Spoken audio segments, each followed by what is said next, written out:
స్వర్గీయ భారతరత్న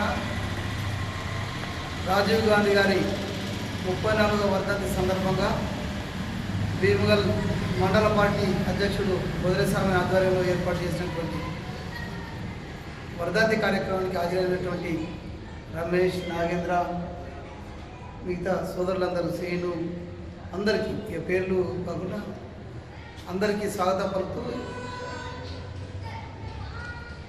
రాజీవ్ గాంధీ గారి యొక్క ఆలోచనలు, ఆశయాలు ఈ దేశంలో రాజీవ్ గాంధీ గారి కంటే ముందు, రాజీవ్ గాంధీ గారి తర్వాత అనే ఒక పరిస్థితిని తీసుకొచ్చినటువంటి గొప్ప వ్యక్తులలో రాజీవ్ గాంధీ గారు ఒకరు. ఆయన అన్నిటికంటే ముఖ్యమైనది యువతకు 18 సంవత్సరాలకే ఓటకు కల్పించి యువతను ఈ దేశ భవిష్యత్తులో భాగస్వామ్యం చేసినటువంటి గొప్ప వ్యక్తి.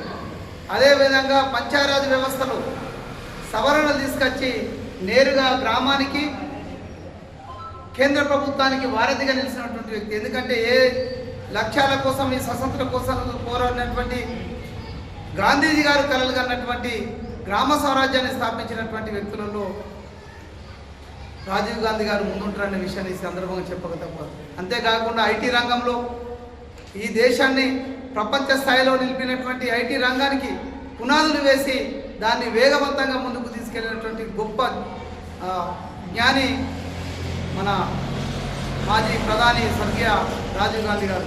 ఈరోజు ఉన్నటువంటి ప్రభుత్వంలో ఉన్నటువంటి కొంతమంది ప్రధానమంత్రి నుంచి కింది స్థాయి నాయకుల వరకు తప్పుడు ప్రచారాలు, తప్పుడు ఆరోపణలు చేసేవాళ్ళు ఒక్కసారి చరిత్రలోకి వెళ్తే రాజీవ్ గాంధీ గారి యొక్క ఆశయాలు, ఆలోచనలు ఎంత గొప్పవంటే అప్పుడున్నటువంటి వాజ్పేయి ప్రభుత్వంలో ఉన్నట్టు అప్పుడున్నటువంటి ప్రమోద్ మహాజన్ ఐటీ మినిస్టర్ గారు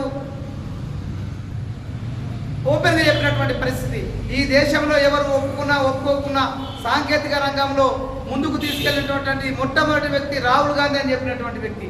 ప్రతిపక్షాలు కూడా కొనియాడినటువంటి ఆ రాజీవ్ గాంధీ గారి యొక్క ఆశయాలను ముందుకు తీసుకెళ్లే విధంగా ఈ జిల్లాలో ఉన్నటువంటి నాయకులు, కాంగ్రెస్ పార్టీ కార్యకర్తలం అందరం కూడా కంకణబద్ధులమై రాజీవ్ గాంధీ గారి ఆలోచనలు అందిపుచ్చుకొని ముందుకెళ్లాల్సిందే ఈ సందర్భంగా ఈ నిజామాబాద్ జిల్లా ప్రజలకును, కాంగ్రెస్ పార్టీ నాయకులకు, కార్యకర్తలకు విజ్ఞప్తి చేస్తారు.